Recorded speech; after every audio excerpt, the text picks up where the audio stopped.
అందరికీ నమస్కారం. ఈ మధ్య కొంతమంది ఆడో మగో తెలియని వాళ్ళు టీవీ డిబేట్లో కూర్చుని ఊరకొక్కలు మురిగినట్టు మురుగుతూ ఉన్నారు. వాళ్ళ జెండర్ గురించి నాకు తెలుసుకోవాలన్న ఇంట్రెస్ట్ అసలు ఏమీ లేదు. కాకపోతే నేను చెప్పేది ఏంటంటే, నేను మగాడిని, జనసేన పార్టీకి మాత్రమే పనిచేస్తానని చెప్పి ధైర్యంగా చెప్పగలను.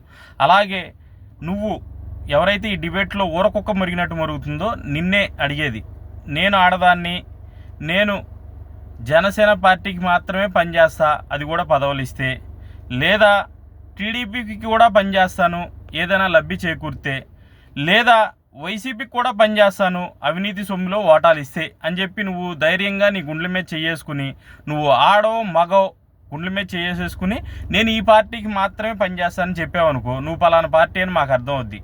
నువ్వు జనసేన పార్టీయా, టీడీపీ పార్టీయా, లేదా అవినీతి సొమ్ముతో విచ్చలవిడిగా నీలాంటి పనికి మాలను వాళ్ళని కొనేటువంటి వైసీపీ పార్టీ మాకు అర్థం అవ్వట్లేదు. నువ్వు దీన్ని క్లారిటీ ఇచ్చి, ఏ పార్టీయో క్లారిటీ ఇచ్చి, ఏ జెండరో కూడా క్లారిటీ ఇస్తావని చెప్పి నిన్నే అడుగుతున్నా. ఆంటీ అనాలో, అంకుల్ అనాలో, ఇంకేదన్నా అనాలో నాకు అర్థం అవ్వట్లేదు. ప్రస్తుతానికైతే ఆంటీ అనే అందాం. రజనీ ఆంటీ, నిన్నే అడుగుతా ఉన్నా. అంటే ఈ కాలంలో మాత్రమే ఈ రోగాలు రావాలి అని చెప్పి నువ్వేమన్నా సైంటిస్ట్వా కనిపెడతాకి? చలికాలంలో మాత్రమే సైనస్ ప్రాబ్లం వస్తుందంట. ఈమెదో పెద్ద కనిపెట్టినట్టుగా చెప్తా ఉంది. చలికాలంలో మాత్రమే రావాలని ఏం లేదు. డస్ట్ అలర్జీ ఉండి సైనస్ ప్రాబ్లం ఉన్న వాళ్ళకి ఏ కాలంలో అయినా ఆ ప్రాబ్లం వస్తుంది. దానికి సర్జరీ చేయాల్సి వస్తే డాక్టర్లు సజెస్ట్ చేస్తారు.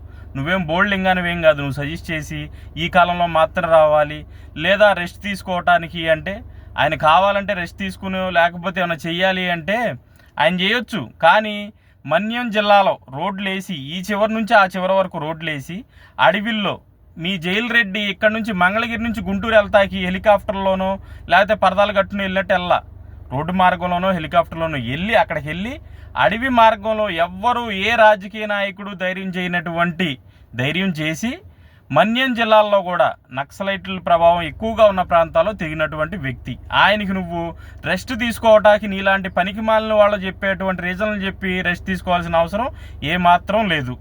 ఇకపోతే నువ్వు అంటున్నావు కదా, చలికాలంలో మాత్రమే వస్తుంది ఈ సైనస్ ప్రాబ్లం అని చెప్పని. నాకు సైనస్ ప్రాబ్లం ఉంది.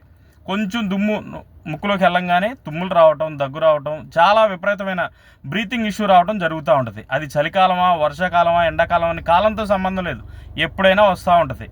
దానికి ఆయనకి తీవ్రంగా ఇబ్బంది ఉండి సర్జరీ చేయించుకున్నాడు. దాన్ని కూడా కామెంట్ చేస్తున్నావు అంటే నువ్వు ఎంత దిగజారిపోయావు.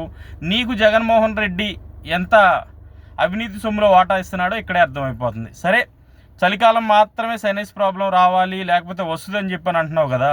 ఇన్ని తెలిసిన నీకు ఫోన్ చేసి, అంటే నువ్వు మా పార్టీ అంటాం కన్నా కూడా నీ అవసరానికి ఉన్నటువంటి జనసేన పార్టీలో ఉన్నప్పుడు నీకు ఫోన్ చేసి పలానా ప్రాబ్లం ఉంది అంటే, ఫోన్ చేసిన వెంటనే నీతో ప్రాబ్లం గురించి చర్చించాలి అంటే 1000 రూపాయలు ముందు ఫోన్పే అయ్యి, లేదా 2000 ఫోన్పే చేస్తేనే నీతో మాట్లాడతా అని అన్నావా లేదా? ఇకపోతే ఏదైనా పార్టీ కార్యక్రమం జరుగుతుంది, మీరు పలానా చోటకి రావాలి అంటే నాకు కార్ అరేంజ్ చేయాలి, రూమ్ అరేంజ్ చేయాలి, వచ్చేపోయే దారి ఖర్చులు మాకు అరేంజ్ చేస్తేనే నేను వస్తాను అని చెప్పి నువ్వు అడిగావా లేదా?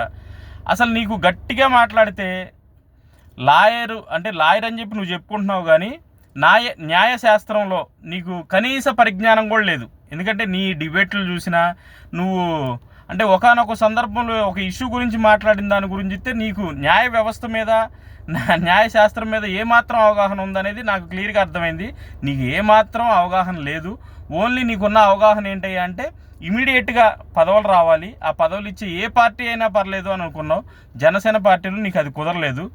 చీప్ పార్టీలోకి వెళ్ళావు, పదవులు రాకపోయినా పేమెంట్ గట్టిగానే అందుతున్నట్టుంది. అందుకు కుక్క మొరిగినట్టు మొరుగుతూ ఉన్నావు. చలికాలంలోనే సైనస్ ప్రాబ్లం వస్తుంది అని చెప్పి నువ్వేదో మొరుగుతున్నావు కదా. అలా మొరిగిన దానివి నిన్ను ఒక ప్రశ్న అడుగుతా ఉన్నా.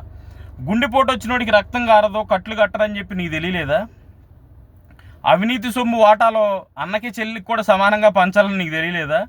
ఒక తల్లే మా ఓడు సన్నాసి అని చెబుతుంటే నువ్వు ఆ పార్టీ కొమ్ము కాసి నిజాయితీగా, నిస్వార్థంగా పార్టీకి, ప్రజలకి, అలాగే రాష్ట్రానికి సేవ చేస్తున్నటువంటి పవన్ కళ్యాణ్ గారి మీద మొరుగుతున్నావు అంటే నీ నీచమైన బుద్ధి ఎలా ఉంది ఏంటి?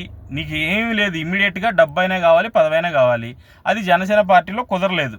ఇమీడియట్గా పార్టీ మారిపోయావు, వెళ్ళిపోయి ఊరకొక్క మురిగినట్టు మురుగుతూ ఉన్నావు. నువ్వేం సైంటిస్ట్వి కాదు, డాక్టర్వి కాదు. అన్నిటికన్నా ఏంటంటే నువ్వు ఒక నల్లకోట వేసుకుని వస్తున్నావు చూడు, అది పిచ్చ కామెడీగా ఉంటుంది.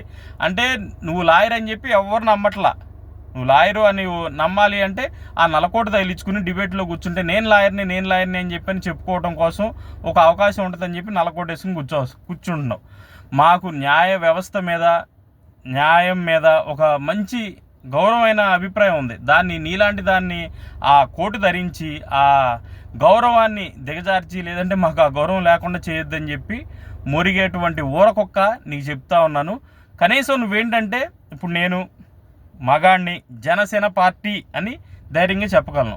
నువ్వు ఆడదాన్ని, నేను జనసేన పార్టీలో పదవులు ఇస్తే ఉంటా, లేదా టీడీపీలో ఏదైనా మాకు లబ్ధి చేకూరితే ఉంటా, అదీ కాదంటే వైసీపీ పార్టీలో ముడుపులు అంతే ఉంటాను అని చెప్పి ధైర్యంగా చెప్పి తప్పులేదు. నువ్వు ఏదో ఒక పార్టీకి ఒక స్టిక్ ఆన్ అయి ఉండు, అంతేగాని 6 నెలలకు ఒక పార్టీ మారే నువ్వు నిజాయితీగా, నిస్వార్థంగా రాష్ట్రానికి సేవ చేస్తున్నటువంటి పవన్ కళ్యాణ్ గారి గురించి మాట్లాడుతుంటే హాస్యాస్పదంగా ఉంది. నేనే ఎంతోమంది నీ నెంబర్ ఇచ్చి ఆవిడతో మాట్లాడండి, మీ ఏరియాలోనే ఆవిడతో మాట్లాడండి, మీకు ఏమైనా సహాయాలు లేదా సలహాలు కావాలంటే అంటే ముందు ఫోన్ చేయంగానే 1000 రూపాయలు ఇస్తే ఈ సలహా చెప్తా, 2000 ఇస్తే ఆ సలహా చెప్తాను అని చెప్పి అన్నటువంటి వ్యక్తివి నువ్వు. నీ గురించి మాట్లాడాలంటే చాలా ఉన్నాయి, కానీ ఒక ఆడా మగ కానీ మనిషి గురించి నేను ఎక్కువగా మాట్లాడకూడదని చెప్పి మాట్లాడలేదు. ఇంకా మొరిగితే నీది వీడియోలు కావచ్చు, వాయిస్ రికార్డులు కావచ్చు, అవి కూడా నేను తొందరలోనే వదులుతాను అని చెప్పి తెలియజేసుకుంటున్నాను. జై హింద్.